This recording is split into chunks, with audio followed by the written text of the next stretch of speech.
January 20th, 2025, when Donald Trump returns to the White House. Within weeks, a shockwave hits India, with 50% tariffs on Indian goods and justified by New Delhi's continued purchase of Russian oil. For Washington, there was a message of strength. But for India, there was a moment of doubt. And for the Quad, the strategic partnership of the four democracies, it's a test of survival. So let's talk about Quad's promise versus today's reality in this video. Because the Quad was never NATO. It was never a treaty. It was an informal coalition built on promises. Secure supply chains, resilient technology, and a free Indo-Pacific. But Trump's tariffs have cut directly against that vision.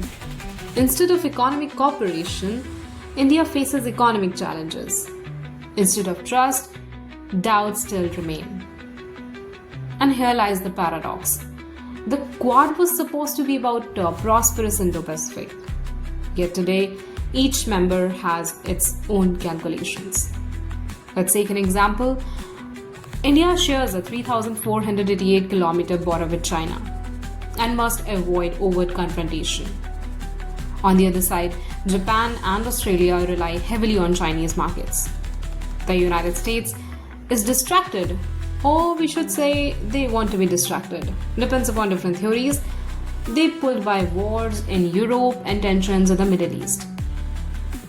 Still, one front keeps the Quad alive, and that is technology. Joint work on semiconductors, AI, and undersea cables continues. The Quad Critical Minerals Initiative seeks to reduce dependence on China. Cybersecurity and defense tech projects also give India a seat at the table.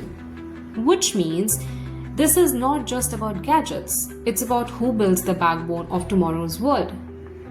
And in a technology-driven Cold War, no nation wants to be left behind. And India's balancing act is like India stands at the heart of this equation. Its choices will decide the Quad's relevance. On one hand, India keeps dialogue open with Washington, signaling that tariffs will not derail the relationship.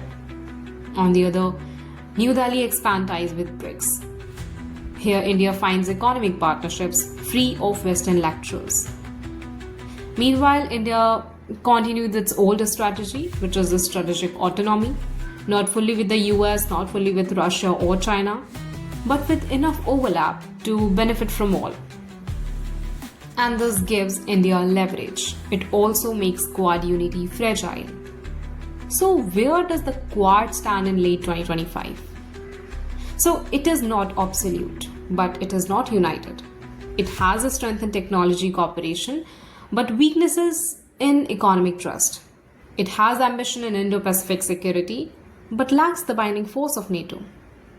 And above all, its future depends on one fact: whether India believes the Quad strengthens its autonomy or limits it, after recent unexpected developments.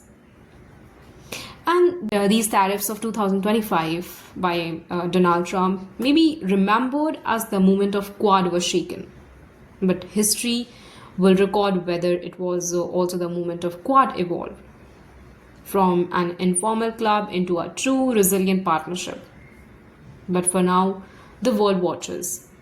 Because in the great game of the Indo-Pacific, the Quad is not just a strategy, it is a test of whether four democracies can truly stand together in an age of transactional politics.